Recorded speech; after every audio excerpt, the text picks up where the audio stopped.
Hello guys, सो admit card finally आ चुका है और होपफुली हमारा एग्जाम जो है वो बढ़िया से कंडक्ट होगा। इसके भी चांसेस बहुत ज़्यादा बढ़ गए हैं। लेकिन जो एडमिट कार्ड है, एडमिट कार्ड का केवल ये मतलब यहाँ नहीं है कि इससे आपको एंट्री मिलेगी, बल्कि इस एडमिट कार्ड के अंदर बहुत सारे ऐसे इंपॉर्टेंट इंस्ट्रक्शंस लिखे हुए हैं जिनके बारे में आपको जानना और पढ़ना बहुत बहुत ज़रूरी है। एग्जाम में आपको रफ करने कहाँ करना है, पेपर मिलेगा कि नहीं मिलेगा, पेन लेके जाना है कि नहीं जाना है, क्या क्या ले जा सकते हैं, कितने बजे पहुंचना है, कपड़े कैसे पहन के जाएं, ऐसी बहुत सारी चीज़ें हैं जिसमें ज़्यादातर के बारे में इस एडमिट कार्ड में लिखा है सही सही, जिसको आपको एब्सोल्युटली फॉलो करना है। उसके अलावा कई बातें हैं जो इस एडमिट कार्ड में नहीं लिखी हैं। इन सबके बारे में टोटलिटी में हम लोग बात करेंगे और सही गाइडेंस मैं आपको दूंगा कि भाई क्या क्या चीज़ें आपको एग्जाम हॉल में करनी है। इन इंस्ट्रक्शंस के हिसाब से क्या क्या चीज़ें आप लेके जा सकते हैं या क्या क्या सही चीज़ें होंगी जो आपको फॉलो करनी है।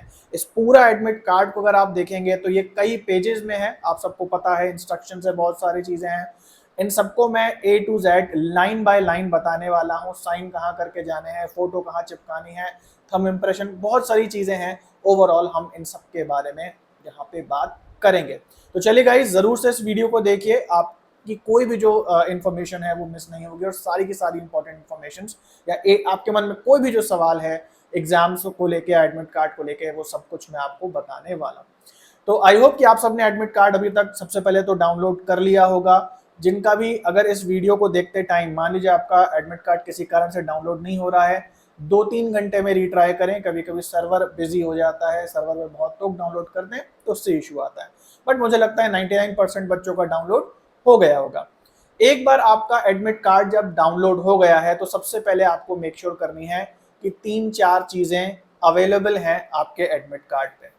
सबसे पहले यहाँ आपकी फ़ोटो दिखा रहा है, जो फ़ोटो आपने फॉर्म भरते समय डाली थी वो फ़ोटो यहाँ दिखा रहा है कि नहीं, ध्यान से देख लो। उसके बाद जो फॉर्म भरते समय आपने साइन डाला था वो यहाँ पे साइन दिखा रहा है कि नहीं दिखा रहा।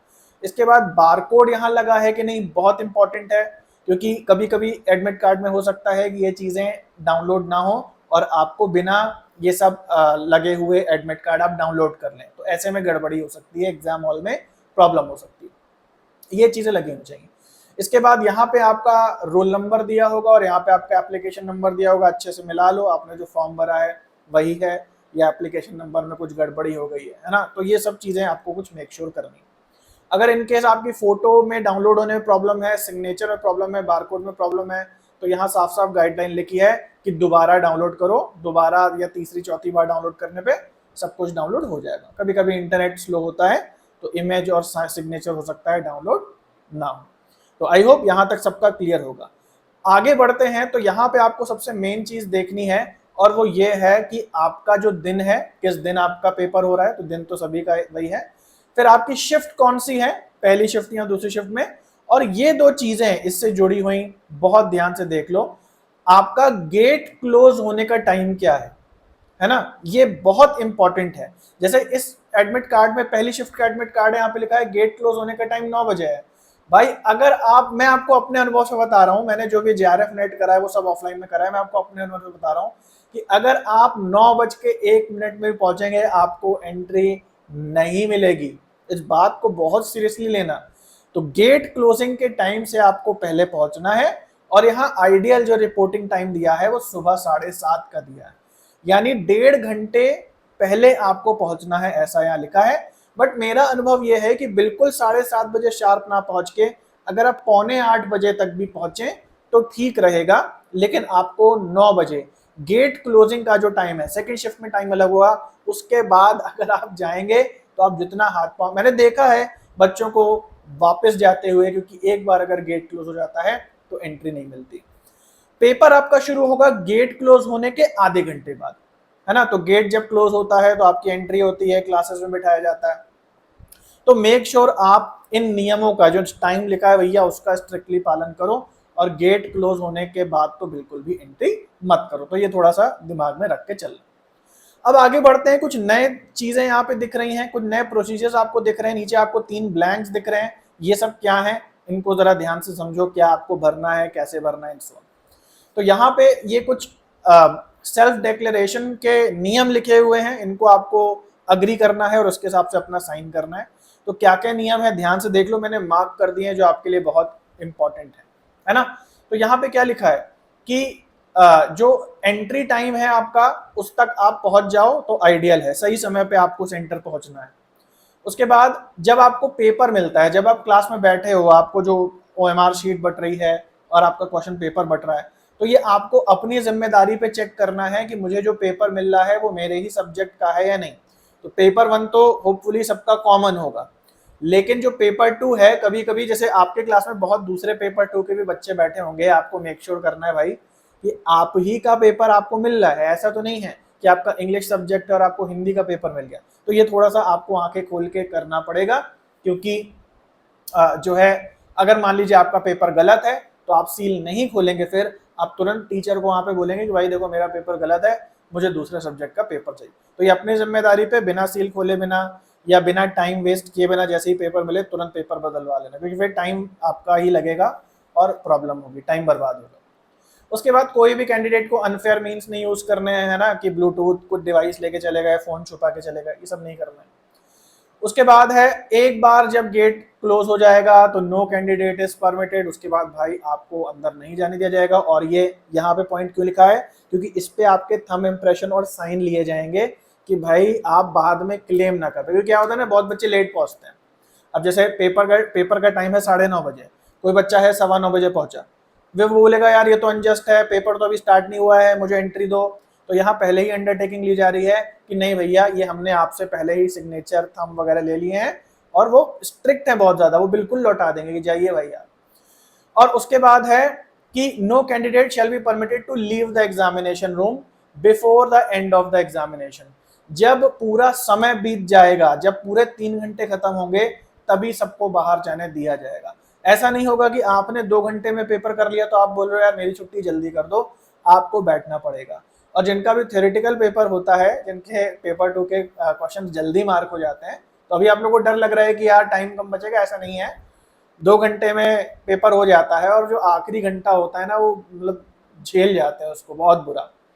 तो बहुत आपके पास हो सकता है टाइम बचे और वो आपको बैठना पड़ेगा, आपको तुरंत बाहर जाने को नहीं मिलेगा। ये सब बहुत जो है स्ट्रिक्ट शर्तें हैं और इसीलिए यहाँ पे आपसे सेल्फ डिक्लेरेशन मांगा जा रहा है। आई होप ये पेज समझ में आ गया। ये पहला जो पेज था पूरा का पूरा एडमिट कार्ड है और इसके बिना आपको एंट्री नहीं मिलेगी अंदर, तो ये तो आपको अपने साथ रखना ही है। उसके बाद जो दूसरा पेज है उस पर इंस्ट्रक्शंस लिख के हैं, ध्यान से समझ लो सब कुछ। मैं आपको A to Z आंसर दे दूंगा, कपड़े क्या पहन के जाने हैं जो आपको आसानी हो, कैसे आपकी फ्रिस्किंग होगी, पेन पेपर कैसे मिलेगा, क्या नहीं होगा, इन सब के बारे में यहाँ पे लिखा है और मैंने सब मार्क करके रखा है जो इंपॉर्टेंट पॉइंट्स हैं।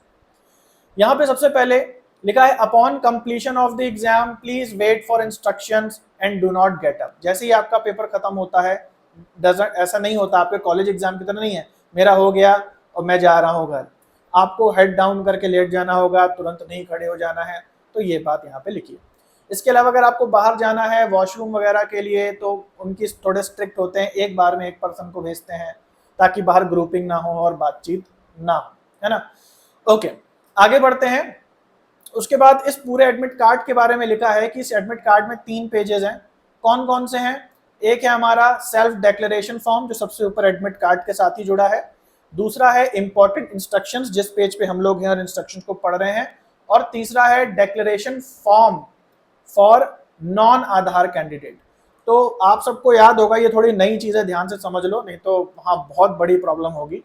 देखो भाई क्या है कि इस बार जब आप पेपर का फॉर्म भर रहे थे, पेपर के लिए फॉर्म अप्लाई कर रहे थे, तो उसमें आपको साइन इन के लिए आधार नंबर मांगा जा रहा था।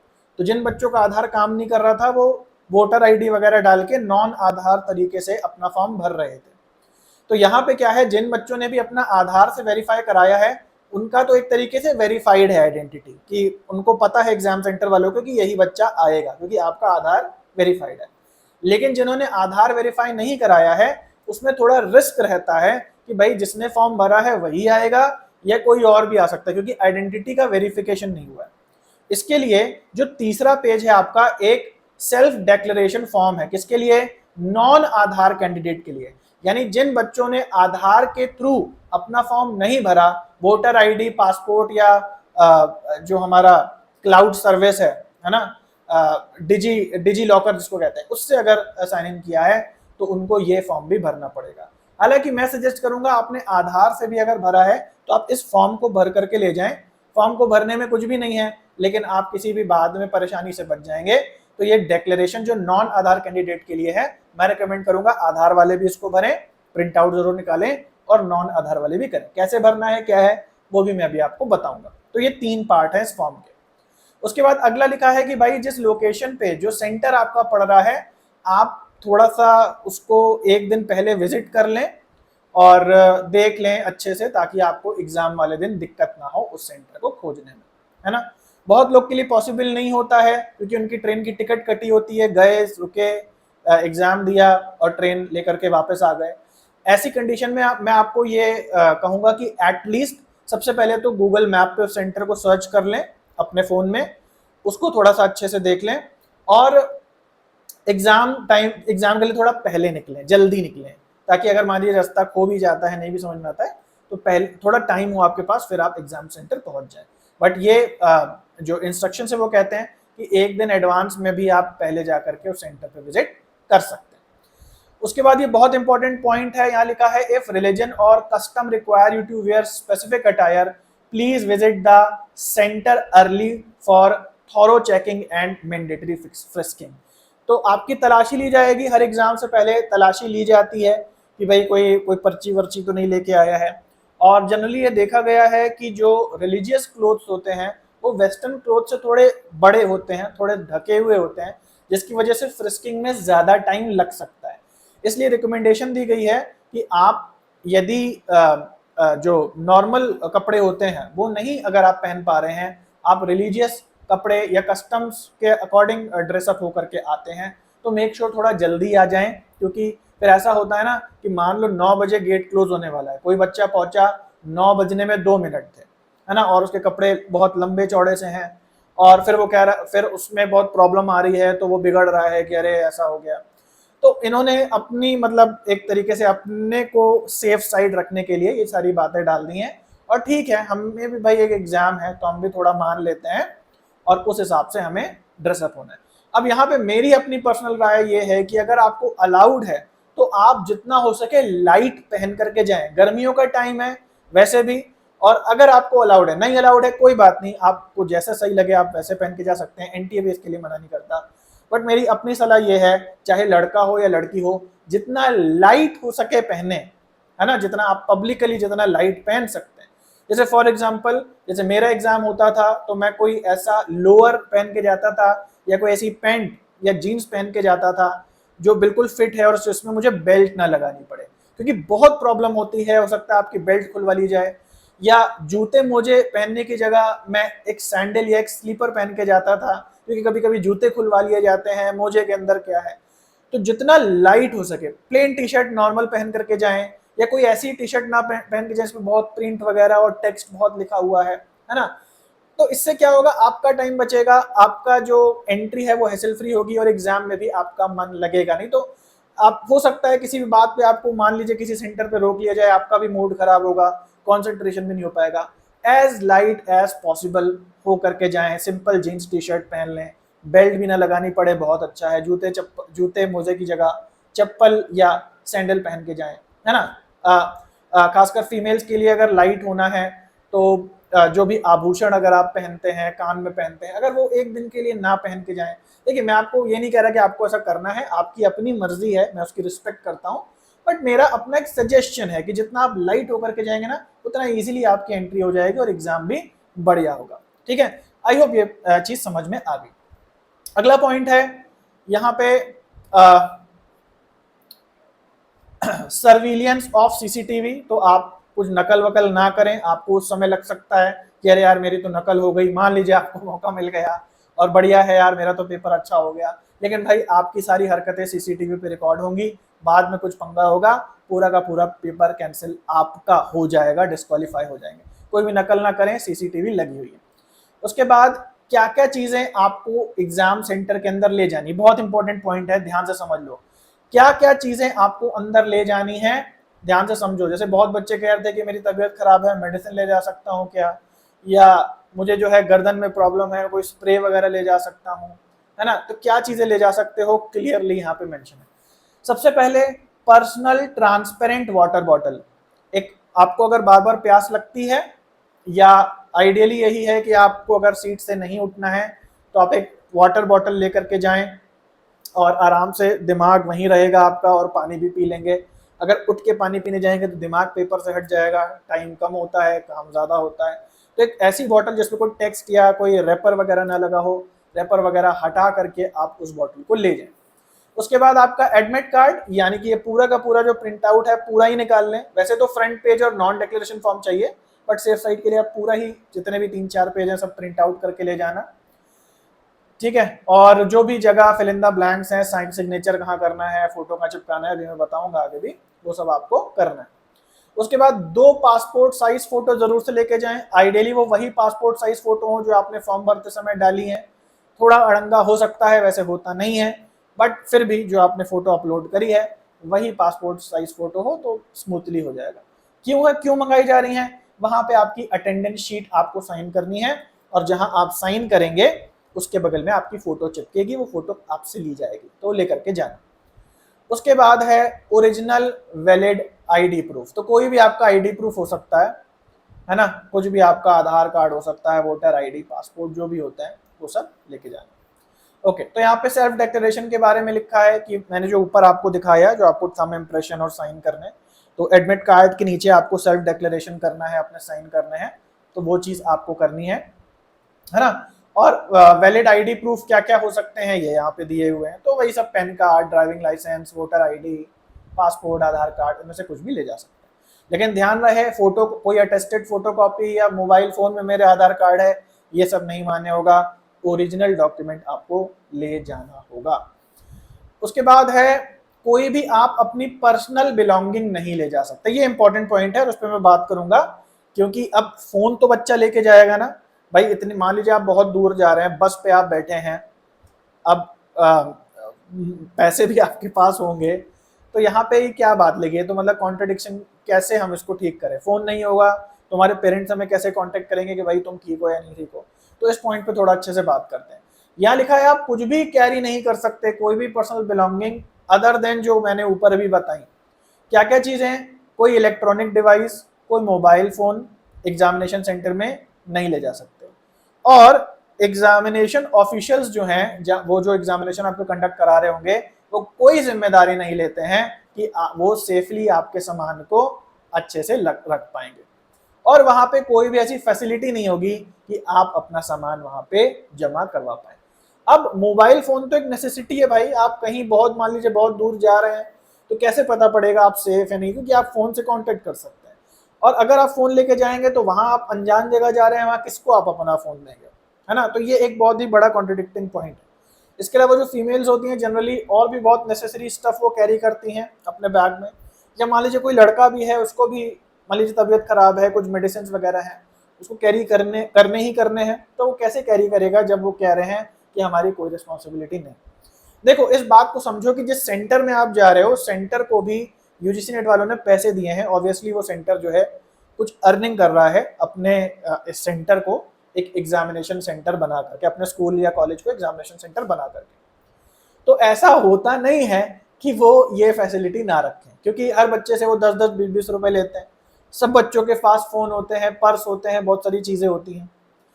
तो ऐसे में ये बहुत लेस लाइकली है कि वो ऐसी कोई सेव करने की फैसिलिटी ना दें। उनको भी कमाई करनी है, उनको कमाई का दिन होता है, तो वो फैसिलिटी आपको मिलेगी। आप फोन लेकर के जाएं। गाड़ी पे हैं तो गाड़ी के डिग्गी में अपना फोन वगैरह डाल लें। लेकिन नहीं, अगर गाड़ी पे जा रहे हैं, बस वगैरह पे जा रहे हैं, तो आई एम श्योर, हालांकि यूजीसी नेट का ये कहता है कि भाई हम कोई, ये हमेशा होता है, हर बार जब भी ऑफलाइन ऑनलाइन एग्जाम होता है ये हमेशा होता है, बट हर बार जब भी मैंने पेपर दिया है, मेरा अपना एक्सपीरियंस है कि वो सेंटर वाले कहते हैं हाँ हाँ लाओ लाओ अपना बैग दे दो, अपना फोन दे दो, पैसे लेकर के कर देते हैं। तो ये हो जाएगा, आपका परेशान होने की जरूरत नहीं है। लेकिन हाँ, फिर अननेसेसरी चीजें ना लेकर के जाएं, केवल काम की चीजें लेकर के जाएं। और इसके अलावा ये जो 4 चीजें हैं, इसके अलावा यहां पे एक अगला पॉइंट है जो कि बहुत इंपॉर्टेंट है। ब्लैंक पेपर आपको वहां प्रोवाइड किया जाएगा। और जहां तक मेरा मानना है, अगर आपको क्वेश्चन पेपर मिलता है तो आपको ही बोला जाएगा क्वेश्चन पेपर पे नहीं लिखना। हालांकि मैं इस बारे में श्योर नहीं हूं, बट ऐसा हो सकता है कि आपको ले क्वेश्चन पेपर में नहीं लिखना, ब्लैंक पेपर पे ही आपको लिखना। और ब्लैंक पेपर पे जो भी आप लिखोगे आपको अपना नाम और रोल नंबर उस पे डालना ही डालना, ताकि आप कोई नकल ना कर पाओ, नकल करो तो पकड़ में आ जाएगी किसका पेपर है ना, बाद में भी स्क्रूटनी हो तो जमा हो जाएगा आपका पेपर, आप लेके नहीं जा सकते। ऐसा नहीं कर सकते कि आप कुछ इंपॉर्टेंट पॉइंट्स लिख लिए, कोई बातें लिख ली और आप जो है ले गए, आपको खुद जमा करके आना पड़ेगा, तो आपको रफ पेज नहीं मिलेगा। लेकिन अब बात बचती है दो चीजों की जो कि यहाँ नहीं लिखी हैं, एनटीए को मेंशन करना चाहिए, और वो दो चीजें भी बहुत जरूरी है, उनके बिना भी आप एग्जाम सेंटर में एंट्री नहीं कर सकते या नहीं करनी चाहिए। सबसे पहले तो है आपकी करेंसी और आपके पैसे। भाई आप कहीं जा रहे हो, यहाँ बोला जा रहा है फोन भी मत कैरी करो, तो यूपीआई भी नहीं कर पाओगे, मतलब पैसे तो आदमी कैरी करता ही है ना, तो वो आप मेरे हिसाब से कैरी कर सकते हो, है ना। नोट कुछ जो है अपने जेब में रख लेना, और एक बार एंट्री करते समय भी पूछ लेना कि भाई देखो मेरे पास नोट पड़े, कोई इशू तो नहीं है। अब आइडियली नहीं होता है मेरे अपने अनुभव के हिसाब से, तो नोट तो आपको रखने हैं जो क्या नहीं लिखे हुए। दूसरी चीज जो लिखना भूल गए हैं, जो आपको अल्टीमेटली कैरी करनी है, वो है पेन। अब ये प्रोवाइड कराएंगे पेन, नहीं कराएंगे, यहाँ पे ऐसा कुछ लिखा नहीं है, चांसेस ज्यादा है कि नहीं कराएंगे, है ना, क्योंकि यहाँ लिखा है blank paper sheet for rough work will be provided, but pen provide कराओगे कि नहीं कराओगे, ये यहाँ पे मिसिंग। तो आप अपने से एक ब्लैक बॉल पॉइंट डॉट वाला, जेल वगैरह नहीं, एक डॉट ब्लैक पेन कैरी करके जाना। ज्यादा से ज्यादा क्या होगा, बाहर रखवा लेंगे, ठीक है यार 4-5 रुपए का पेन होता है, कोई बात नहीं, लेकिन पेन नहीं होगा तो दिक्कत होगी। और मेरे हिसाब से तो 2 पेन लेकर के जाना, एक खराब हो गया तो दूसरा काम आएगा, है ना। तो वो आपको 2 चीजें, एक तो करेंसी और दूसरा पेन, ये आप लेकर के जाना। बाकी फोन वगैरह 99.9% चांसेस हैं कि वो सेंटर वाले रखवाएंगे और कुछ 10-20 रुपए जो भी है वो चार्ज करेंगे। अगला इंपॉर्टेंट पॉइंट है, लिखा है शूज फुटवेयर जो है थिक सोल के, मोटे सोल के जूते ना पहने भाई। तो जैसे मैंने बोला लाइट होकर के जाओ और हल्के कपड़े पहनो, और चप्पल पहन के जाओ अगर आप मेरे जैसे हो तो ज्यादा माइंड नहीं करते हो कि यार कोई मेरे बारे में क्या बोलेगा, मैं तो चप्पल पहन के आया हूँ, ठीक है।